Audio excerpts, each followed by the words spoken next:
Bonjour Thierry, Bonjour Dominique. nous voici à la deuxième émission, l'expédition Wesley et ses découvertes, où comment nous allons rapprocher ainsi les documents existants préalablement dispersés de par le monde avec les écrits et les découvertes faites par le major Andrew Wesley.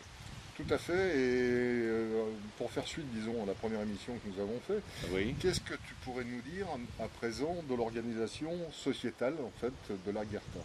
Alors, si tu veux, l'organisation sociétale de l'Agartha, c'est quand même une société qui était visiblement non pas un royaume, bien que beaucoup de gens l'assimilent à ceci, à une monarchie. En fait, c'était une organisation tout à fait particulière dont les Regents, les dirigeants, assuraient le fonctionnement de la société agarthienne, aidés en ça par les Kalkis, les chevaliers. C'était des sortes de Jedi, si tu veux, de Star Wars. Baptisés aussi les Alpha-Omégas parce qu'on considérait que ces chevaliers étaient là au commencement et devaient être là à la fin, l'alpha et l'oméga. D'accord. Donc, les Alpha-Omégas, effectivement, ressemblent beaucoup aux Jedi de la guerre des étoiles. En cela, ils avaient évidemment toute une série de tenues, d'armements qui auraient pu tout à fait être assimilées à celles du film à succès. Mais en fait, l'organisation était quand même un petit peu plus établie que ça. Il y avait d'abord les Regents, au nombre de 10 à peu près, pour assurer les tâches exécutives du royaume, faire le travail de gestion, on pourrait appeler ça le travail de l'exécutif, qui appliquait en fait les lois qui avaient été préalablement établies tous les 5 ans, lois qui avaient déjà été discutées et mis en place par un conseil de gens qui étaient non pas élus par vote ou de manière électorale, mais désignés par le peuple comme ayant les compétences pour assumer telle ou telle tâche. Ces 365 conseillers intervenaient dans la rédaction des lois, intervenaient dans les décisions, c'est-à-dire en fait c'était ces 365 qui décidaient en gros du chemin que devait mener la civilisation, la direction qu'elle devait prendre, les Regents exécutant en quelque sorte ces décisions de ce conseil de 365 et adaptant selon les circonstances l'exécutif aux événements qui pouvaient se présenter. Donc il y avait quand même une certaine latitude de décision de la part de ces 10 primats en quelque sorte, tu vois. Pour diriger la société. Derrière ces 365 conseillers qui étaient donc élus sur leurs compétences, pas les désignés, oui, je dirais, oui c'est ça, plébiscité, le mot serait exact. Conseil des anciens, quoi. Derrière, voilà, derrière ces 365 qui étaient donc plébiscités, il y avait un conseil des sages, toutes les personnes qui avaient plus d'un certain nombre d'années. Alors c'est variable selon les légendes, selon les textes sacrés écrits. On pourrait situer ça à nos âges, je dirais. Ces personnes devenaient sages de facto et étaient là aussi pour surveiller que le conseil des 365 ne s'emballait pas un petit peu sur certaines décisions, n'avait pas d'excessivité dans ses positions. Il faut savoir que la philosophie orientale, et plus particulièrement agarthienne, c'était la voie du milieu, très connue, c'est-à-dire évitons les extrêmes et essayons de rester le plus possible au centre du chemin, même si des fois ça n'est pas particulièrement facile d'y rester, nous devons tendre à être au milieu plutôt que de côté de l'une des extrêmes. Les sages étaient là pour empêcher justement le dérapage. Les 365 collectaient en fait les doléances tous les 5 ans de l'ensemble de la population, les synthétisaient, les soumettaient ensuite aux 10 primats qui devaient mettre en application les nouvelles décisions avec une résultante majoritaire. C'est-à-dire qu'évidemment, si une loi X, il y avait un certain nombre de gens de la population qui décidaient de modifier cette loi, il fallait que se dégage quand même une certaine majorité d'opinion pour que cette loi soit modifiée. Hein, c'était par exemple, s'il y avait eu 36% de gens qui avaient décidé qu'on ne se levait plus à 8 heures mais à 9, ça aurait été insuffisant. Et il fallait vraiment qu'il y ait une véritable majorité au-delà de la majorité relative. Hein. Plus de 51%, une majorité, comme on dit, qualifiée aujourd'hui. Mais cette décision, ce n'était pas un vote, c'était une conséquence des doléances faites par le peuple tous les 5 ans. Tous les 5 ans, donc c'était révisable tous les 5 ans. Exactement, c'est-à-dire qu'à partir du moment où une loi doit rentrer en vigueur, nouvelle ou modifiée, elle ne bougeait plus pendant 5 ans. Mais pendant ces 5 ans, vous pouviez vous plaindre, si je puis dire. C'était comme le cahier des doléances en disant ben, c'est pas tout à fait au point ce machin, ce serait bien si. Alors, ce serait bien si était pris en compte et il fallait un certain nombre de ce serait bien si pour décider que la loi du coup change, mais elle ne pourrait changer que 5 ans plus tard. Par contre, pour que la population soit parfaitement au courant, c'est un peu le nul n'est censé ignorer la loi, ces lois étaient littéralement gravées sur des piliers et elles étaient consultables à n'importe quel moment. Donc les gens pouvaient accéder à la loi sans avoir à aller la rechercher dans une bibliothèque, auprès d'un palais de justice ou d'un avocat, tout ça, ça n'existait pas. Et ça, comment on a été au courant de cette organisation? Toujours à travers les textes anciens. Toujours, toujours les textes anciens, toujours les vieux textes. Tu l'entends, tu le lis énormément dans les Védas. Tu lis énormément ça dans les textes qui relatent, je dirais, tout ce qui est la philosophie Jomon et Jain, mais surtout, même Platon l'a mis en évidence dans le Timée et le Crétias. Tu retrouves ça, même dans la dernière des civilisations antédiluviennes, ce précepte a perduré, si tu veux, a pérennisé dans le temps et est resté tel quel, même sur la dernière des civilisations antédiluviennes. Alors après, bien sûr, la population a été divisée en 2 castes. Enfin, la population. Toute la population agartienne était considérée comme mystique. Mais attention, mystique, ça ne veut pas dire allumé, ça ne veut pas dire perché.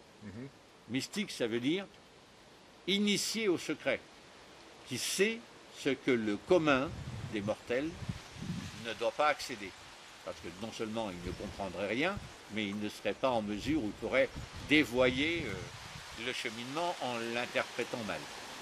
Et puis il y avait tous les gens qui étaient autour de l'Agartha, mais qui n'habitaient pas l'Agartha, on pourrait dire le reste de la terre, non compris les cités agarthiennes, qu'on appelait les communs. Mais alors ça, c'était à une époque ultérieure à la civilisation primordiale, c'était déjà une déclinaison. Ah oui, c'était déjà une déclinaison. Enfin, c'était sur la fin, je dirais. C'était sur pas sur la fin, mais disons, à l'époque des 130 000 ans, au moment de l'Exode, ça avait été déjà mis en place. Et c'est reconnu dans énormément de textes anciens. D'accord. Ils considéraient les communs comme des êtres qui leur étaient inférieurs, mais ça n'avait rien à voir, je voudrais quand même signaler ça à nos téléspectateurs et téléspectatrices. Ça n'a strictement rien à voir avec le concept de l'Allemagne nazie et de ses êtres supérieurs. Il y avait non pas une notion de race, de pureté génétique ou de choses comme ça, c'était tout simplement, il y a des gens éveillés, il y a des gens qui ne le sont pas. Donc les gens qui ne le sont pas sont désignés comme n'étant pas éveillés, mais ne sont pas déconsidérés pour autant. D'accord, donc il y avait alors cette disons, deuxième étape de la civilisation agarthienne, puisqu'on a la première qui est les castes supérieures. Si on peut oui, dire, mais les castes l'origine première, il n'y avait pas de caste inférieure, entre guillemets, c'est ça, puisque tout le monde était au même niveau. C'est au moment où il y a eu ces déviations, où il y a eu je dirais, ces décisions liées à la déviation, parce qu'il faut se dire une chose. Selon les carnets de Wesley, l'Agartien ne se considère pas comme un humain, mais se définit texto comme un humanien. Un humanien. Un humanien, c'est-à-dire quelque chose d'origine humaine, mais supérieure, au sens pur. Et comment se serait-elle mélangée en fait? À travers les déviants dont nous avions parlé dans la première émission. D'accord. C'est-à-dire que les gens qui ont croisé Adam avec des humaniens ont créé l'être humain. D'accord. Voilà. Sapiens est un être humain. Néandertal est un être humain, même s'il n'est pas coupé d'Agartien. Les humaniens, c'était ceux qui étaient de race pure. Je rappelle tous ces points de manière très importante. Oui, c'est important de le savoir. Parce qu'il faut d'abord savoir une chose. La croix gammée utilisée par l'Allemagne nazie est directement issue de la svastika qui est le blason de Shambhala. C'est-à-dire qu'en fait, les nazis ont récupéré toute la philosophie agartienne pour la dévoyer, la détourner de son objectif premier et lui donner des accents pour le moins gutturaux. Alors que, en réalité, même si les Agarthiens considéraient qu'il existait une différence entre les espèces, humaniens et humains, ils n'en étaient pas pour autant à opprimer la deuxième catégorie. Ils avaient des relations. Il est certes évident que l'on ne pouvait pas, pour un humain, pénétrer dans Agartha, puisqu'on n'aurait jamais pu, en tant qu'être humain de base, comprendre tout le dimensionnement philosophique, sociétal et tout. Je suis sûr que beaucoup de choses, si on avait pu voir l'Agartha fonctionner réellement, auraient échappé à notre entendement. On n'aurait pas compris. Comme je te l'avais déjà dit, au niveau de la vie d'une Agarthienne, une Agarthienne ne se marie pas. Une Agarthienne a autant de relations sexuelles qu'elle veut, avec autant de partenaires qu'elle veut, sans que ça ne gêne qui que ce soit. Il n'y a pas une morale qui vient se poser par-dessus, ce qui est le cas chez les êtres humains. Ce qui sous-entend que l'organisation était plutôt communautaire, en quelque sorte. Mais communautaire est un mot qui, pour moi, est galvaudé. Oui. Communautaire est pour moi galvaudé. Disons simplement qu'ils évoluaient, c'était leur espèce, c'était leur ethnie, ils évoluaient avec leurs traditions, leurs règles, qui étaient des règles ancestrales, qui dataient de millions d'années et qui n'avaient pas été bâties du jour au lendemain. C'était des gens qui revenaient de loin, au sens chronologique, comme au sens physique du terme. C'est ça, pour donc, faire référence à notre première émission. Tout à fait, le côté un peu exoplanétaire. Donc, ils n'avaient forcément pas les mêmes règles que nous. Et des choses chez nous les auraient probablement choqués. Le fait d'avoir un ETF, d'avoir faim, d'avoir soif, d'être dehors, c'est des choses qui n'existaient pas dans leur civilisation. C'était quelque chose qui les aurait horrifiés si aujourd'hui tu avais pu mettre un Agarthien qui avait la conscience de notre langue et tout, s'entend, hein, et que tu l'autorisais à circuler sur Terre aujourd'hui, le gars il aurait l'impression d'être dans un film d'horreur à son niveau. Le fait d'avoir accès à tous les besoins élémentaires et alimentaires, d'ailleurs, les deux, que ce soit logement, que ce soit nourriture, subsistance, voilà, le fait, une place dans la société, quoi. Ah non, mais dans notre société, on doit payer pour tout. Oui, c'est ça. Dans sa société, payer, le mot payer n'a même pas de sens. Donc il n'y avait pas d'argent en Agartha. Il n'y avait ni argent ni rien. Tout ce qu'on peut imaginer comme structure économique basée sur le concept de l'argent, qui est quand même quelque chose d'assez récent. Je veux dire, ça date de l'époque gréco-romaine et un petit peu en arrière, mais pas tant que ça. Ce sont le côté argent, vraiment argent, on ne parle pas de troc, hein, le côté argent, vraiment argent, je veux dire, allez, j'exagère énormément, disons 4-5 000 ans, mais ce serait le grand maximum. Avant, il n'y avait que du troc. Troc, mais ça veut dire, y avait-il du commerce en Agartha? Mais en Agartha, non, parce qu'il y avait, comme je te l'avais expliqué préalablement, et je pense que j'en avais parlé dans la première émission, mais je vais le redonner pour nos téléspectateurs, le concept était la juste répartition des biens et des richesses. C'est ça. Donc, il y avait un côté équitable, pas égalitaire. Équitable, chacun sa part. Pour chacun sa part, exact. Donc voilà, ce qu'il faut retenir là-dedans, c'est que les mystiques, donc les Agarthiens, ont décidé en fait de s'investir sur l'humanité, y compris, je dirais, cette humanité qui a été malheureusement perdue hors contrôle. Ils ont décidé quand même, de sauver les meubles malgré les transformations génétiques et d'essayer de nous faire rejoindre le chemin qu'ils appellent eux le nirvana ou le chemin de l'éveil, le chemin des retrouvailles avec les mystiques à un moment donné, et ont pris en main le destin d'une humanité assez tôt.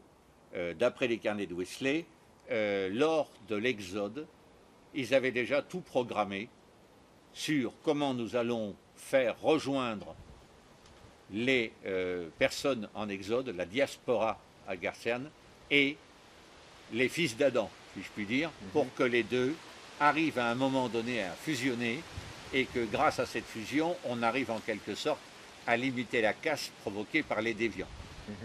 Donc, c'est ce démarrage qui s'est fait il y a 130 000 ans, et c'est pour ça qu'ils ont orienté l'humain, hein, ne perdons jamais de vue humain-humanien, hein, ils ont orienté l'humain de manière à ce qu'il tende vers la perfection de l'esprit et du corps, de manière à revenir au plus près de l'humanien. Mhm. Tu vois? D'accord. Donc c'était une recherche spirituelle qui a été lancée il y a plus de 130 000 ans lors de cet exode.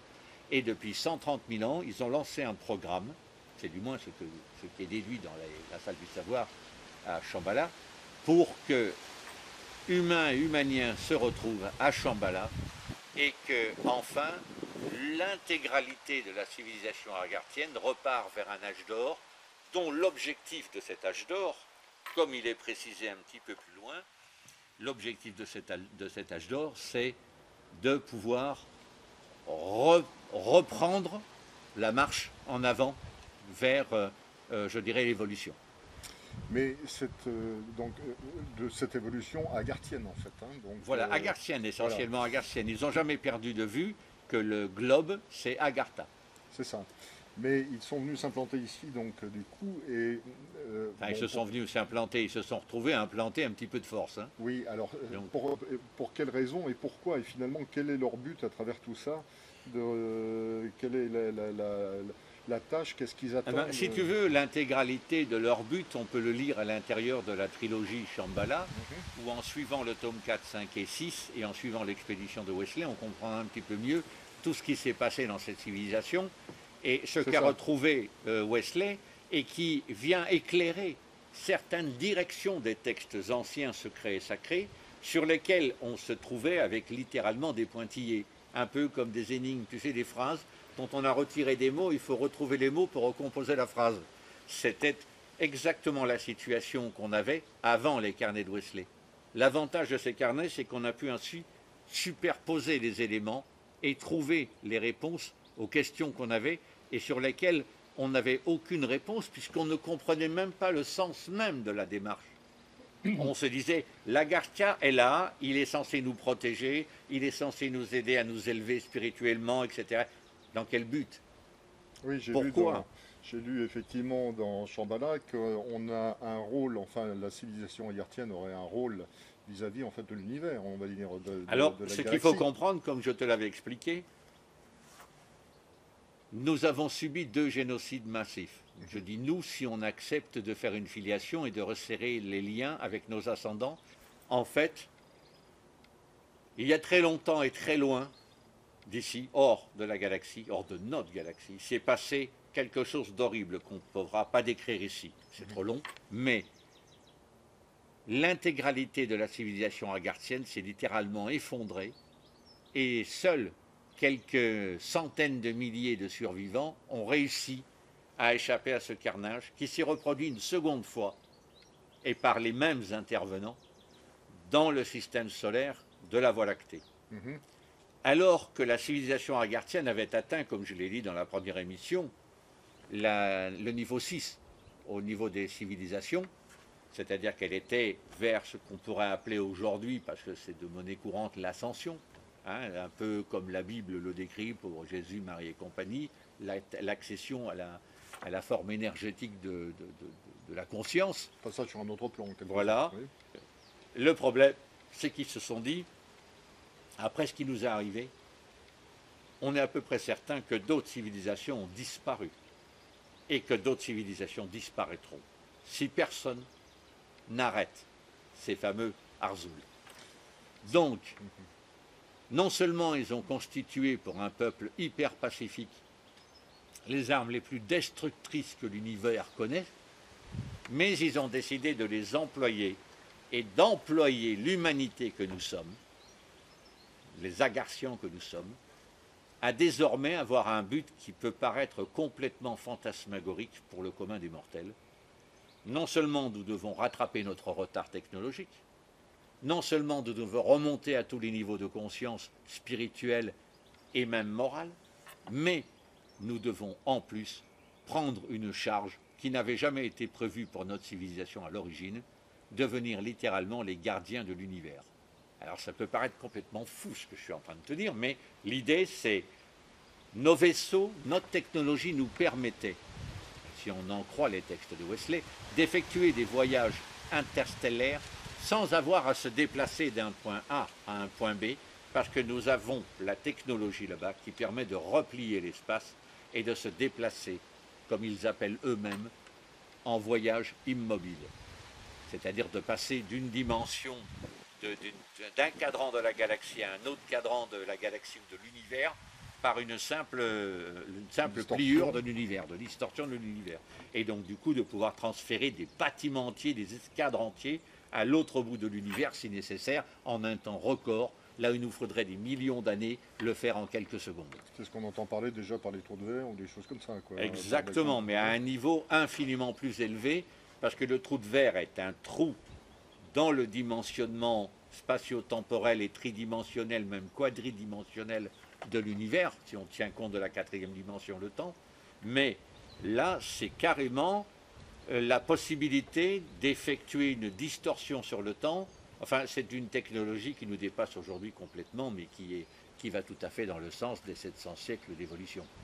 Mais alors, est-ce que ça veut dire que cette civilisation primordiale, en tout cas au moins les mystiques, c'était ce que tu appelles les mystiques, donc les premiers, la race originale, l'ethnie non transformée génétiquement. C'est ça, donc quand tu parles d'exode, ça veut dire quoi? Qu'ils ont quitté cette planète?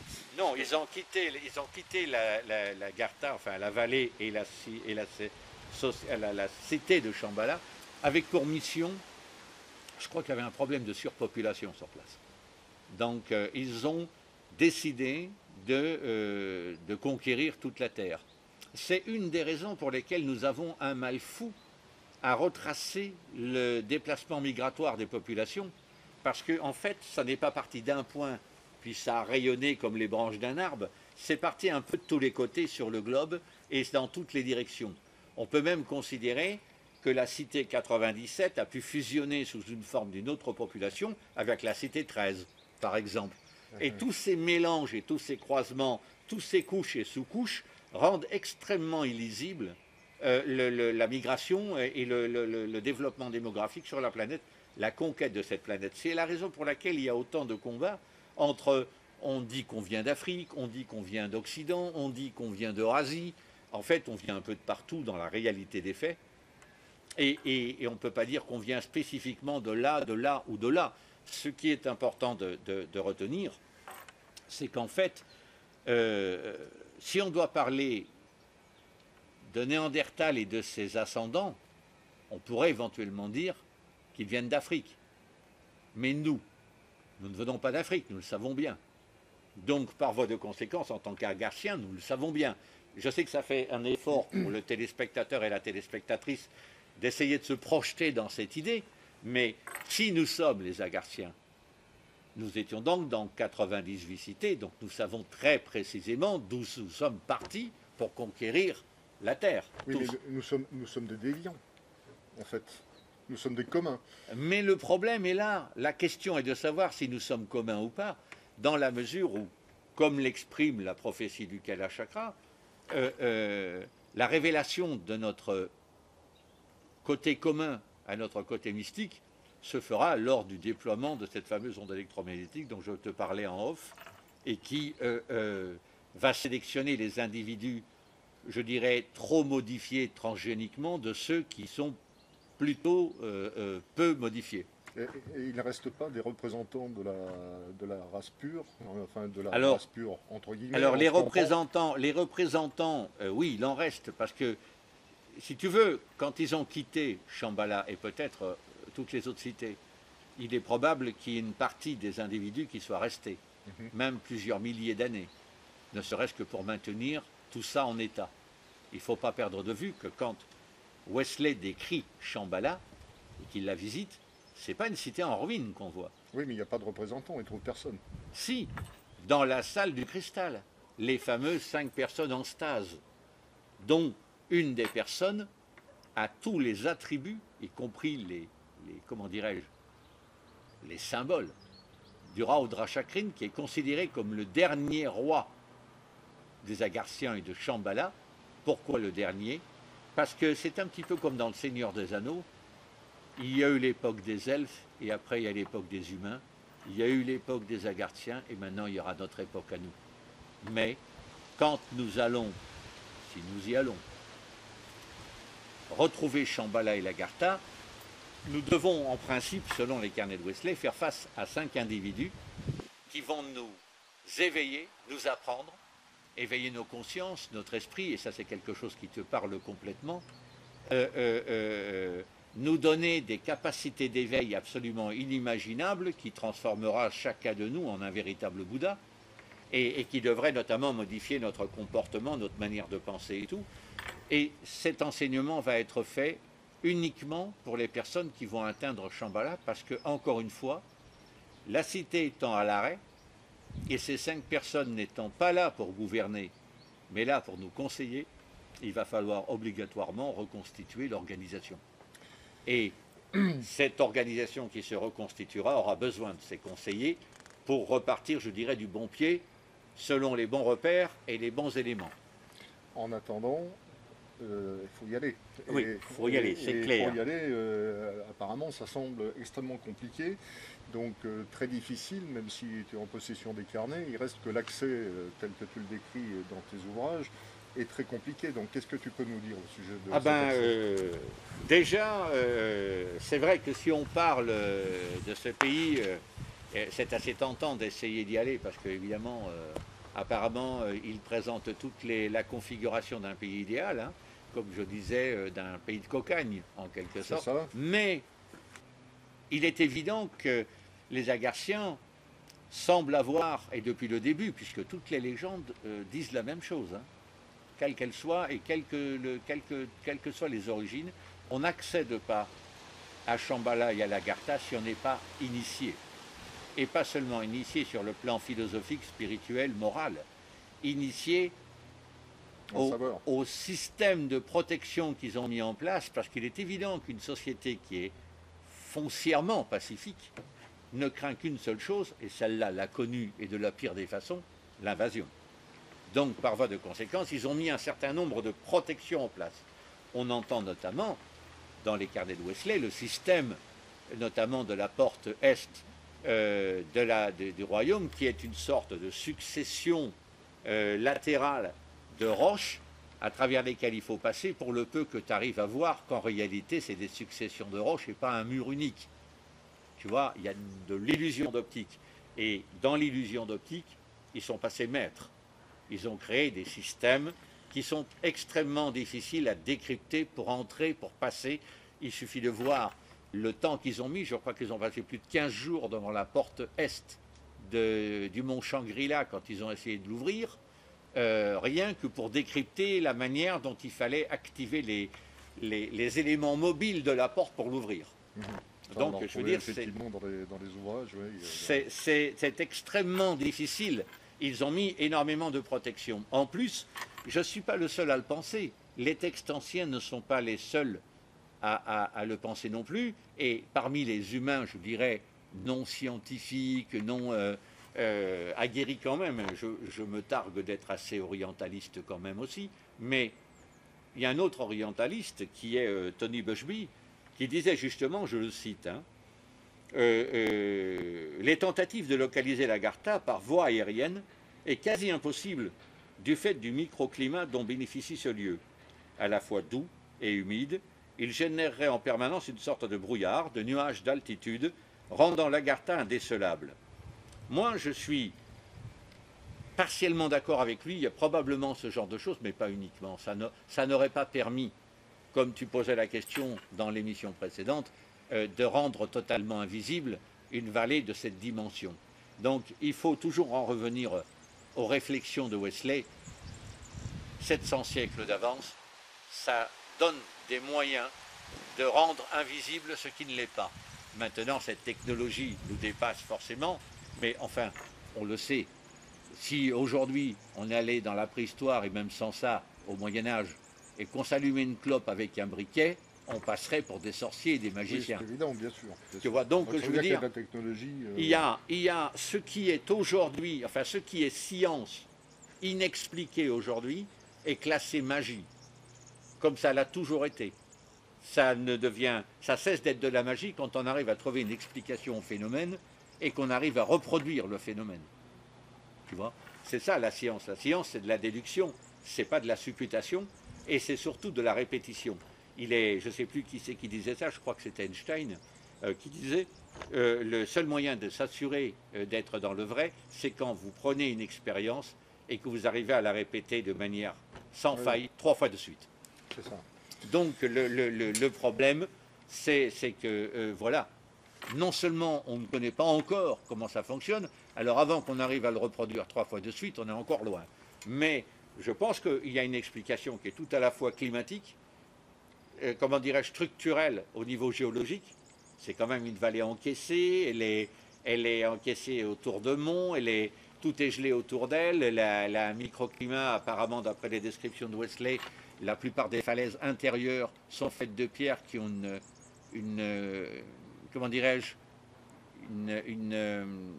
je dirais pas une fonction, je dirais une capacité d'être réfractaire, donc de capter la chaleur, ce qui ferait fondre la glace. Et d'ailleurs, la succession des cascades que l'on voit tout autour, qui est décrite tout autour par l'équipe de Wesley, c'est en fait la résultante de la fonte de la glace face aux pierres réfractaires qui créent ainsi ces cascades qui t'étonnaient tant par leur taille et leur puissance. Oui, on y reviendra d'ailleurs à cela, mais on peut se poser effectivement pas mal de questions là-dessus.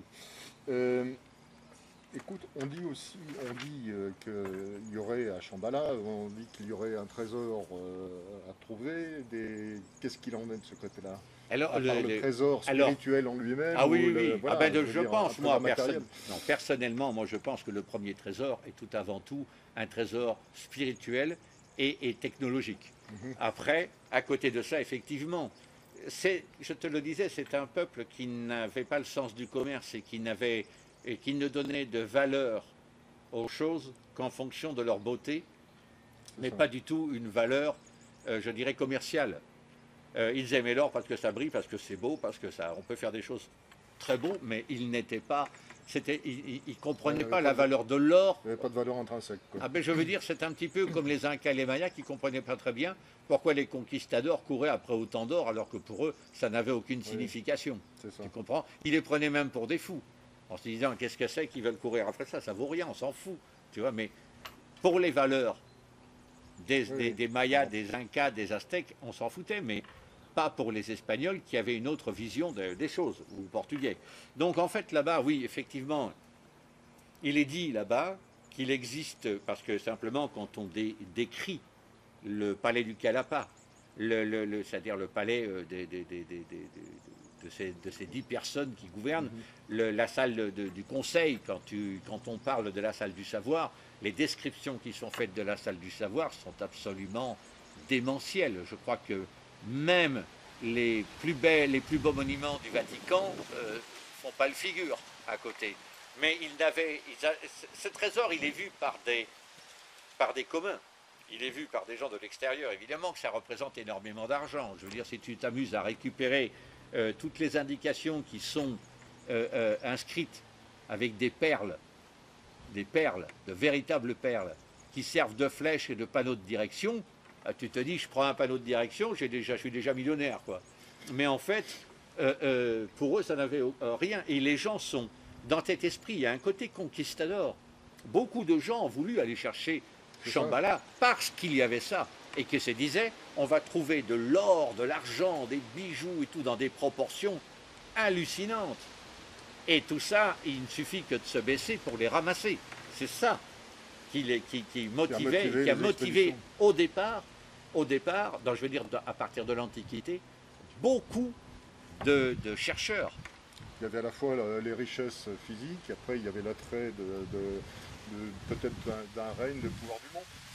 Tu vas nous parler peut-être un peu des gens qui ont lancé leurs expéditions pour la retrouver. Alors, on peut citer d'ailleurs Alexandre le Grand. Ah ben c'est le premier. Mais est-ce que c'était pas le pouvoir, lui, qu'il cherchait? Alors justement, là, on est face à quelque chose qui est tout à fait particulier. Et tout à l'heure, on va écouter un extrait des carnets de Wesley qui parle de ce qu'ils ont découvert dans le temple de glace, où apparemment aurait été sculptée la rencontre d'Alexandre le Grand avec l'Éridienne. Donc lui, il serait parvenu. Non seulement il y serait parvenu, mais il en est reparti, sans avoir fait la moindre guerre, ni même pillé. Et la situation sur la fresque, c'est même une situation où Alexandre se vassalise Comment imaginer l'empereur du monde de ce moment-là dire « Je ne serai pas le conquérant de Shambhala, Shambhala est mon conquérant ».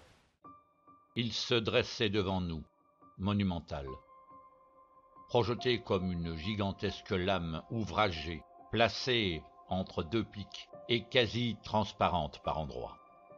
Il était de couleur gris-blanc, éclatante, surprenante, presque comme de la nacre. En forme de cône, flanqué de 2 tours coniques également, côte à côte derrière le cône principal qui les dépassait d'au moins 1/3 de sa hauteur, le temple surplombait le vide qui plongeait dans la vallée d'où nous venions. Ici, nous étions à plus de 5000 mètres d'altitude et un froid glacial régnait en permanence, lié probablement à la disposition étrange des roches sur cette plateforme. Le climat entretenait en ce lieu un courant d'air qui maintenait visiblement un climat au niveau quasi-arctique, permettant ainsi au temple de survivre depuis des millénaires, malgré les saisons. Nous sommes alors arrivés devant l'entrée du monument et avons découvert sa façade grandiose, non seulement par sa taille, mais également par l'ampleur de sa décoration. Cette dernière, à base de sculptures miniatures, rappelant un peu le style des temples indiens, notamment le temple de Madurai, était taillée à même la glace qui la constituait. Il y avait des centaines, voire des milliers de petites statues disposées un peu partout, avec goût. Ces reliefs et bas-reliefs, gravures et sculptures diverses et variées, étaient intacts de toute fonte, de tout dégât dû aux intempéries, et ornés de bijoux de toute beauté.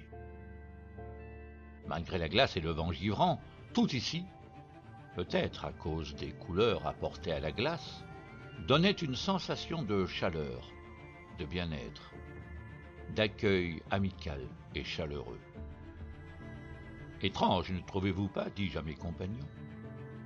Mon Dieu, c'est magnifique, Andrew, s'exclama Mary, la main devant la bouche tant le spectacle était absolument fabuleux. Comment peut-on réaliser une telle œuvre? Qui sont les artistes qui ont réalisé cela? Dire qu'ils resteront à jamais ensevelis dans les sables du temps. Je ne crois pas avoir vu une façade de monument aussi belle de toute mon existence, murmura Edgar, contemplatif, totalement subjugué par la scène. L'immense façade décrivait notamment une troupe de soldats de l'Antiquité, notre Antiquité, puisque je reconnaissais certaines armures et armes de nos civilisations. C'était un convoi gigantesque fait de centaines de soldats, de femmes et d'enfants, qui montait vers un pan de la muraille himalayenne, lequel protégeait cette vallée du monde extérieur. Plusieurs personnages étaient au pied d'une des entrées secrètes de cette vallée et certains étaient mis en avant car ils ne constituaient plus des reliefs sur la façade, mais de véritables statues bordant celle-ci. Parmi ces sculptures, je reconnus un personnage des plus importants pour notre passé. Alexandre de Macédoine, Alexandre le Grand. Le jeune homme semblait, chose étonnante, comme empli d'humilité, puisque nous le retrouvions agenouillé devant le grand Ridgen, autorité suprême d'Agartha. Ce dernier, le visage eurasien empli de bonté, rayonnait d'un sourire franc et amical, et lui tendait un objet, ou le recevait, je ne sais exactement. Derrière ce personnage principal se trouvait un groupe important de personnes, probablement des représentants du conseil d'Agartha, sans doute les Kalki, les chevaliers, ou les Ridgen, ceux qui règnent, peut-être des membres du Parlement. Ils étaient en grande discussion avec les généraux de l'empereur. Faites de glace, ces statues devaient trôner ici, sur ce parvis, à moins d'1 mètre de la façade du temple, depuis au moins 2400 ans, si je me basais sur la période de vie d'Alexandre. Edgar, totalement surpris par cette étonnante découverte et profondément ému, avait les larmes aux yeux. Il apprenait ainsi, avec une intense émotion, qu'Alexandre avait en fait atteint l'Agartha et donc Shambhala, mais qu'il n'en avait jamais fait mention dans le moindre de ses écrits, ni ses scribes d'ailleurs. Sans doute, au vu de la scène que nous avions sous les yeux, avait-il conclu un pacte avec le gouvernement de Shambhala de l'époque et décidé de garder le secret. Ce qui était sûr, c'est que nous étions tous très profondément touchés de la présence de ce personnage conquérant, invincible, disait-on, qui avait conquis un empire sur lequel le soleil ne se couchait jamais, en ces lieux. Sa carapace d'homme dur impitoyable tombait en lambeaux devant cette scène. Il était clair qu'à son retour vers Babylone, il s'était donné un nouveau destin qui lui valut l'empoisonnement. Il a payé au prix fort la nouvelle mission qu'il s'était donnée, en totale osmose avec les dirigeants de l'Agartha. La paix n'a jamais valu, à celui qui la désire ardemment, qu'épreuves, trahison, souffrance et sacrifice ultime. La raison de sa mort, enfin dévoilée, anéantit Edgar, qui pleura à chaudes larmes, comme si le roi de Macédoine, empereur du plus magnifique empire que le monde ait jamais engendré, était un parent. Sans savoir pourquoi, ni pour quelle raison profonde, nous nous sommes alors tous instinctivement agenouillés devant sa statue, la tête baissée en signe de respect. C'était plus fort que nous. Oui, d'ailleurs, il n'en parle pas de Shambhala à aucun moment. On n'a pas de retour de la part d'Alexandre de On a des retours dans les textes d'Alexandre le Grand de la recherche de l'Agartha. On l'a. Ça, c'est prouvé. Mais mystérieusement, il ne dit ni qu'il l'a atteint, ni qu'il l'a ou qu'il ne l'a pas trouvé. Il reste muet quant à savoir s'il l'avait ou s'il ne l'avait pas trouvé. Ce qui est très important, et ça c'est prouvé dans les textes antiques, c'est que l'Alexandre qui a atteint Shambhala n'était pas l'Alexandre qui est rentré à Babylone. Il y a eu un changement donc grave dans le comportement, et il est très probable que c'est ce qui a motivé ses généraux et son entourage, son empoisonnement. Je pense que la rencontre avec les Ridgen d'Alexandre, c'est qu'Alexandre a été illuminé, on ne peut pas dire autre chose, et il a compris que sa tâche, à présent, n'était pas de s'enrichir et de conquérir, mais d'unifier et de pacifier. En clair, ce que l'Agartha peut apporter au monde, en revenant, il comptait le concrétiser. Sauf qu'évidemment, tu imagines bien que ça n'entrait plus du tout dans les ambitions et les projets de tout son entourage. On ne courait plus après l'or, le pouvoir et l'argent, on courait après l'unité du monde. Est-ce que c'est ce que cherchait à sa façon Hitler, on va dire, à travers les nombreuses expéditions qui ont été loin de là. Il faut se dire que Adolf Hitler a été passionné, mais ça n'est pas un ésotériste, Adolf Hitler. Oui, il a été manipulé par son entourage. Il a été manipulé par son entourage, par certains personnages dont j'ai perdu un petit peu le nom. Un peu allumé, d'ailleurs. Le plus allumé de tous étant Heinrich Himmler. Mais il n'était pas le seul. Heinrich Himmler est lui-même un pion. Il y avait, je dirais, ce qu'on a appelé la loge de Thulé, qui était en fait des abrutis mentaux qui avaient décidé de prendre, comment dirais-je, comme le germain est issu de la branche indo-européenne, et que l'Agartha et Shambhala étaient déclarés dans les légendes surpuissants, c'est-à-dire étaient la plus haute civilisation, la plus sage, la plus tout. L'idée d'Adolphe, c'était de fusionner les destins et de dire « nous sommes les héritiers de l'Agartha et de Shambhala, et à ce titre, nous allons faire ce qui est nécessaire pour régner en maître. L'Agartha étant maître de la planète, elle n'est plus là, nous reprenons le sceptre, la couronne et le trône, et nous nous asseyons dessus, et nous asseyons aussi sur les valeurs morales. Ça, c'était un petit détail. Mais surtout, ce qui est très important, c'est de comprendre tout le discours du néonazisme. C'est la philosophie de l'Agartha et de Shambhala dévoyé virgule par virgule. C'est ça. C'est-à-dire, nous sommes une race pure, les autres sont des races inférieures, elles doivent être soumises à la race pure. C'est-à-dire le dérapage contrôlé Oui, c'est ça. entre les mystiques et les communs, tu vois déjà? Oui, oui. Nous utilisons augmente le quoi fossé, oui. comme logo pour nous revendiquer de l'Agartha et de Shambhala? Bien entendu, la croix gammée, la svastika, que nous prenons quand même soin d'inverser. D'inverser, c'est ça. D'inverser le cours du temps. Oui. Tu vois? Oui, oui. Tu regardes Adolphe, il faut épurer. Oui, c'est L'Agartha et Shambhala parlent d'épuration. Elle parle simplement de correction, de rectification. On n'est pas en train d'imaginer l'anéantissement de peuples. On est en train de dire, sur un point de vue purement génétique, organique, médical, nous avons des gens qui ont été gravement endommagés dans leur patrimoine génétique. Nous devons rétablir ce patrimoine pour que ces gens n'aient plus toutes les misères que la modification génétique a entraîné. En l'occurrence, un raccourcissement de la vie, de l'intelligence, enfin de plein de choses.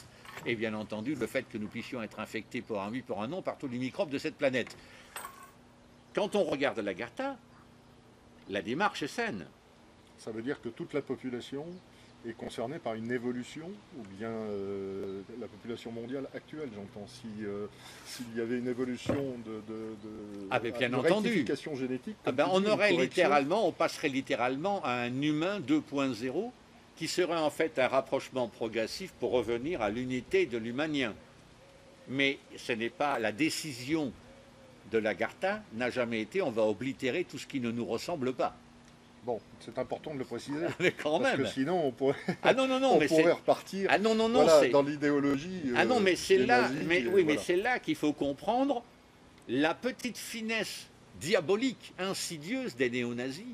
C'est, je reprends le discours de l'Agartha et je le fais glisser grâce à quelques termes bien choisis dans un univers qui n'est pas du tout celui dans lequel il a été conçu, mais qui nous arrange bien, nous, pour nous rendre héritiers de cette civilisation. En clair, ils essayent de faire dire à l'Agartha quelque chose qu'elle n'a jamais dit, et déforment l'intégralité de leurs propos. Manipulation complète. Une des choses qui est une grande différence que visiblement Adolf Hitler n'a pas compris, c'est que l'Agartha n'avait pas d'armée. Alors nous la jouer Empire romain avec ses défilés militaires et tout était déjà une grossière erreur s'il voulait vraiment faire un rapprochement avec l'Agartha. Alors tu dis qu'elle n'avait pas d'armée, mais elle a un système de défense, on en parlera peut-être un petit peu plus loin. Exactement. Voilà. Alors ce qu'il faut savoir quand même, c'est que, oui, pour terminer quand même, Adolf Hitler a quand même essayé de mettre la main sur l'Agartha. Il a envoyé plus d'une trentaine d'expéditions, notamment de 1930 à 1939 à peu près, avec le fameux Ernst Schaffer. La Nénerbe et tout ça. La Nénerbe, c'est autre chose. La Nénerbe, ça a été construit pour... La Nénerbe, c'est en fait... Non, ça va plus loin que ça. Non, ça va plus loin que ça. Ça dépasse l'expédition. La Nénerbe est en fait une sorte de, comment dirais-je, d'institution censée définir ce qu'est le patrimoine germanique. Oui, c'est ça. Et de dire, à l'intérieur de ce patrimoine germanique, nous avons ça, nous avons ça, nous avons ça. Ça va jusqu'aux Vikings, hein, Odin, machin, tout. Ils ont fait une sorte d'assemblage en disant, la race, entre guillemets, pure, elle est issue de tout ça. Et la Nénerbe, en même temps, à ce titre, supervisait les expéditions de Schaffer. Et je vais te dire que nous avons passé, mais alors, à un poil de cul, je dirais, sans être vulgaire, d'une catastrophe.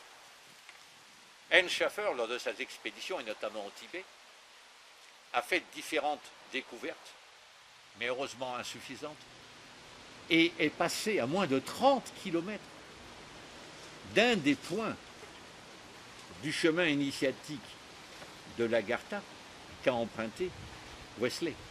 S'il était tombé sur ce lieu et qu'il avait pu, comme Wesley, déchiffrer ce qui en était écrit, il avait le début du commencement. Parce que le chemin de Wesley est un chemin initiatique, il n'est pas parti au hasard comme ça. Il a découvert des artefacts et chaque artefact lui donnait la destination finale du suivant. Ouais, comme un jeu de piste. Comme un jeu de piste.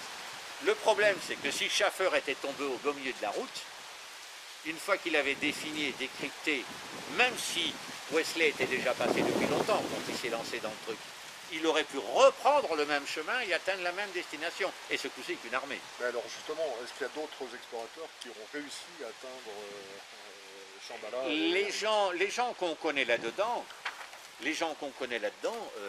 sont très peu. Le moine Tsetse, le troisième Panchen Lama, 18e siècle, le Tsetse, ça doit dater des derniers siècles avant l'arrivée de Jésus-Christ. Donc je veux dire, très très peu.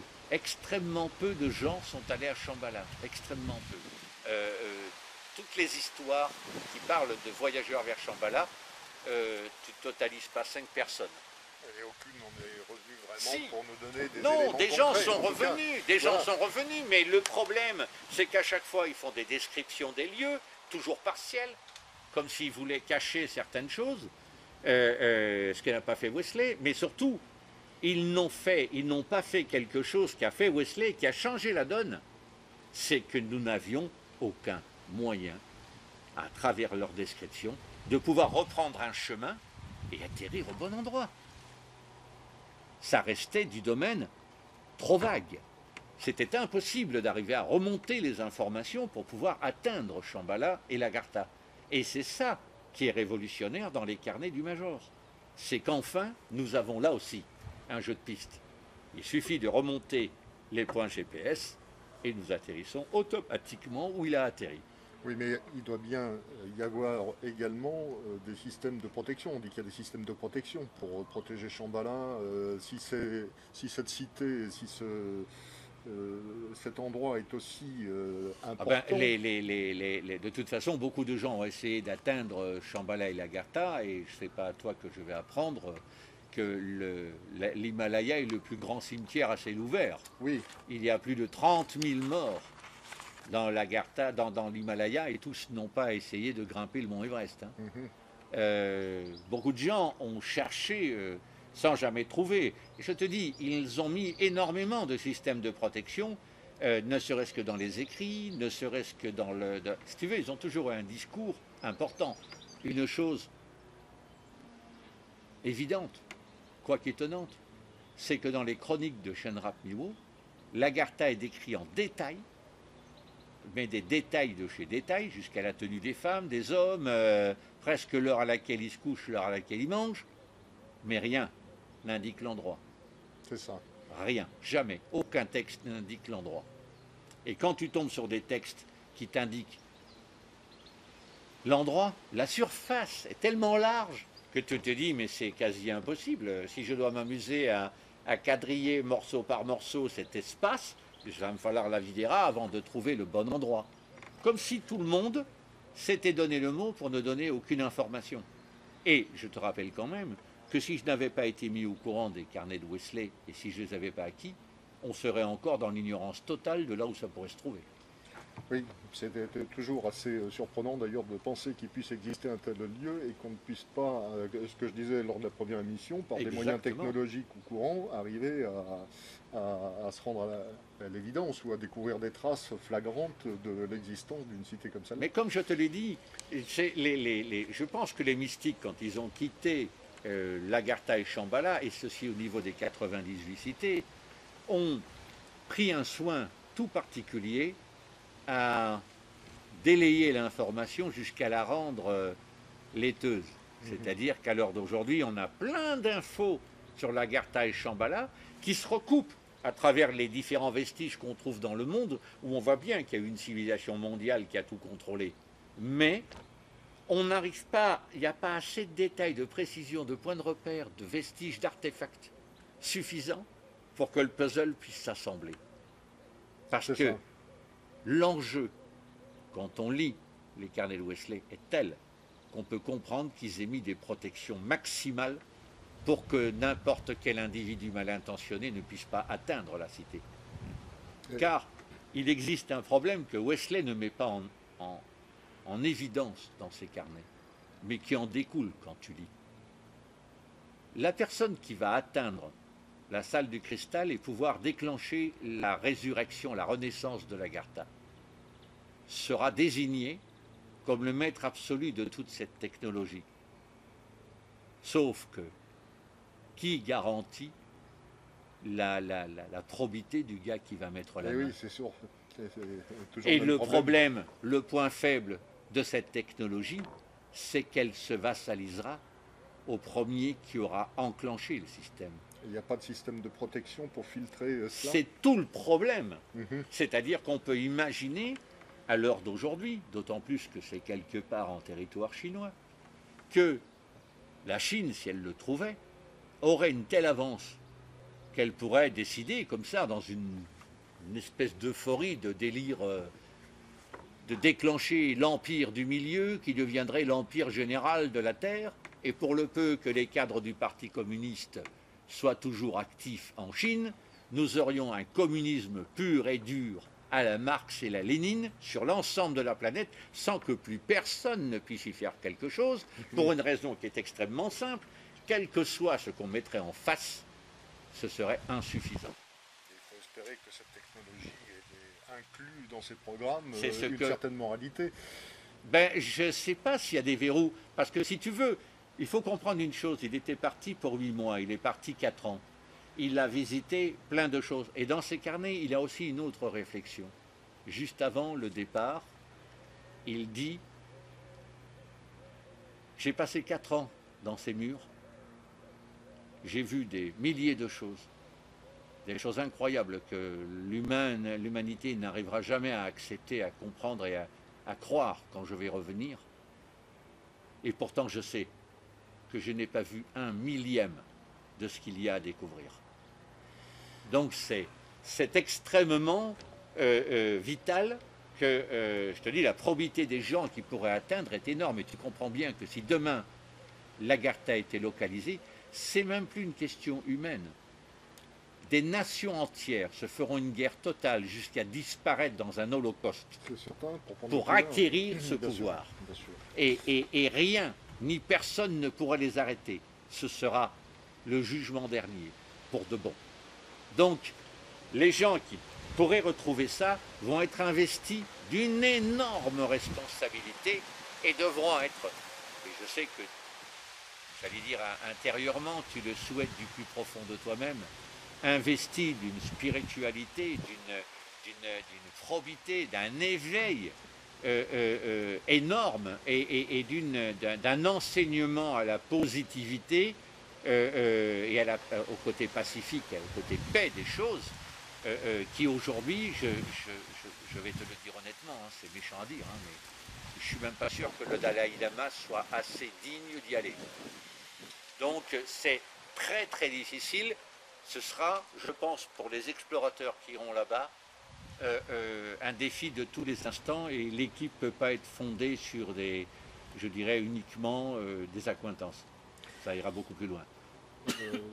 En tout cas, donc, si on en est toujours au point où nous en sommes aujourd'hui, on peut donc espérer et penser qu'il n'y a pas en tout cas d'aventuriers véreux, excuse-moi du terme dans ce sens-là, entre Tout guillemets, à fait, non, je suis d'accord avec qui aient toi. pu parvenir jusqu'à cet endroit. Non, à l'heure d'aujourd'hui, Est-ce que tu connais des gens qui ont pu... qui ont essayé, dans les carnets de Wesley, il parle d'un gars qui a été lancé à sa poursuite au départ pour Oui. le supprimer, et puis qui bien sûr a été, comment dirais-je, ébloui par le côté trésor, qui a atterri quand même là-bas, mais bon, il en est parvenu. Hein. Mhm. Mais enfin, ça a été quand même limite, même pour Wesley. Hein. Il a bien failli mourir avec lui. Il reste toujours des gens. Je veux que les gens ici, les téléspectateurs et téléspectatrices qui nous regardent, qui nous écoutent,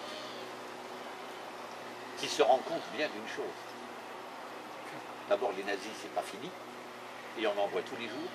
Ça défile aux États-Unis, ça défile même en Allemagne actuellement, au point que l'Allemagne commence à flipper parce qu'elle voit bien le retour de la peste brune. Oui, on voit des Mais familles de partout. de tous les côtés. Et ces gens-là ne rêvent que d'une seule chose, c'est de finir le boulot d'Adolphe. Oui, bien sûr. Donc, à l'heure d'aujourd'hui, le danger est toujours permanent. La responsabilité que j'ai à travers les carnets de Wesley, sans même savoir si ceux-ci sont authentiques, c'est qu'ils représentent quand même un risque, aussi minime soit-il, que ce soit authentique. Et que quiconque entrerait en possession et soit mal intentionné de ces carnets pourrait provoquer un désastre sur cette planète dont on n'imagine même pas la portée. C'est certain. Donc, le risque pour moi est permanent. Mais même sans tenir compte des menaces qui planent sur moi, diverses et variées, c'est la responsabilité morale, intrinsèque. C'est énorme comme poids. Moi, je n'ai pas été formaté, préparé à ça. On m'a imposé ce destin. Et à l'heure d'aujourd'hui, ça peut te paraître fou, ce que je vais te dire, mais chaque fois que j'ai voulu m'en défaire, parce qu'il arrive des moments où tu as des coups de faiblesse comme tout le monde, et tu te dis, je sais pas, après tout, moi, merde, je suis pas Alexandre le Grand, quoi, hein, façon de parler, hein. Je ne me compare pas à Alexandre, mais enfin, je veux dire, je ne me sens pas investi d'une mission. Ben, les pires emmerdes me sont arrivées dès que j'ai voulu quitter le chemin. Et dans la spiritualité, moi, j'ai de facto, en étudiant, je suis devenu un disciple de Shenrab Niwo, je dirais par la force des choses, donc du Bon Po, donc du bouddhisme.